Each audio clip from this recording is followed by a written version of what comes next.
Camarades, bonjour.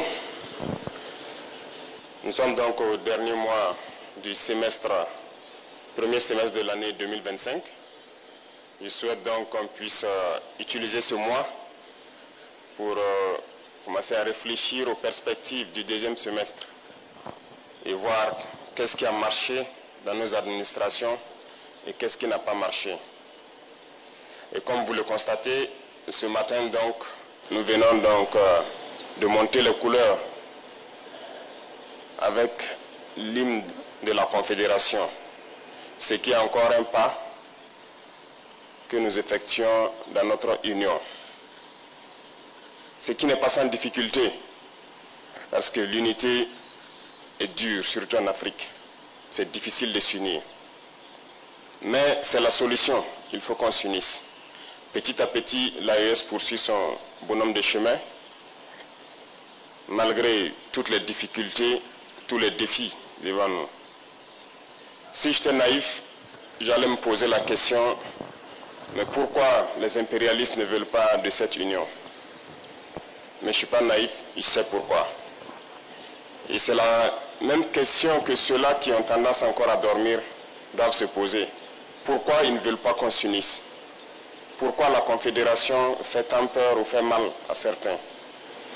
Parce que nous sommes approchés tous les jours par ces impérialistes-là pour amener un des trois à trahir l'autre. Nous sommes confrontés à ça depuis belle lurette. Chaque fois, ce sont ces genres de manœuvres qui sont là pour vous amener à quitter la Confédération. Et ça doit nous amener à réfléchir. Et quand on regarde nos rapports, il n'y a pas d'amitié en fait. Le monde, il n'y a que des intérêts.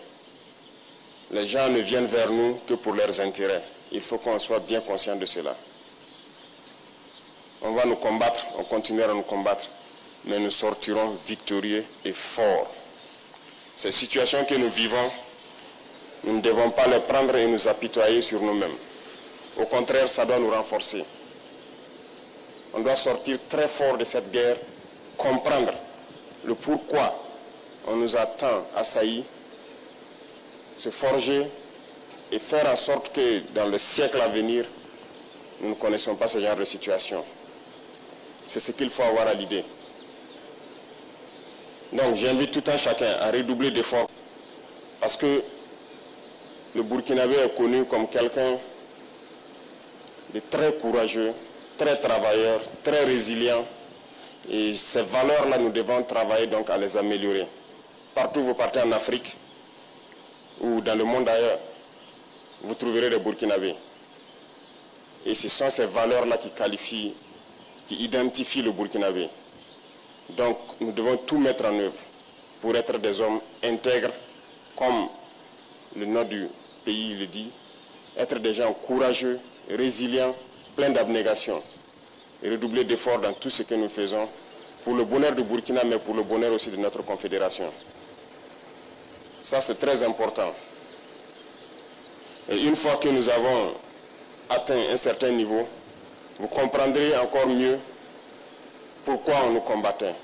Parce que notre pays est riche. Riche de sa valeur humaine, riche de ses valeurs morales, mais surtout riche dans son sous-sol. Et ce sont ces richesses-là qui sont convoitées. Mais ces richesses doivent profiter aux Burkinabés.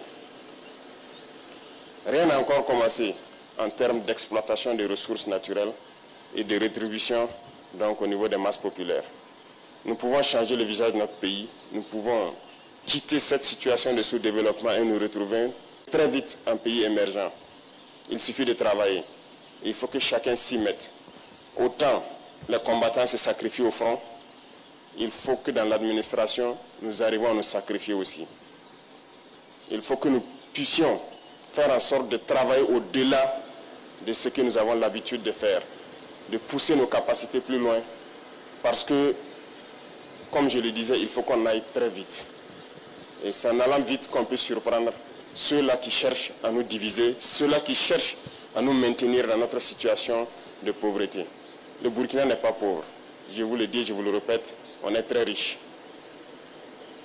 Et c'est ça notre problème majeur. C'est pour cette richesse qu'ils ne veulent pas qu'on puisse d'abord connaître qu'on est riche et pouvoir exploiter nos richesses.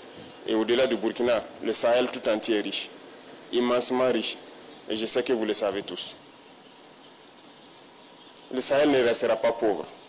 Nous continuerons notre bonhomme de chemin, continuer à construire l'AES, à être fort, résilient, faire de l'AES un espace de sécurité totale, pouvoir exploiter convenablement les ressources et que ça puisse profiter donc à nos masses populaires. Sur ce, je vous invite donc à passer ce message à tous vos proches. Il faut se sacrifier ici à l'arrière dans les bureaux pour pouvoir soutenir ceux qui sont au front. Donc je vous souhaite très bonne semaine, très bon mois de juin et très bonne fin du premier semestre. Et rendez-vous donc dans peu de temps pour affronter le deuxième semestre avec plus d'énergie, plus d'abnégation, plus de courage. La patrie ou la mort, nous vaincrons.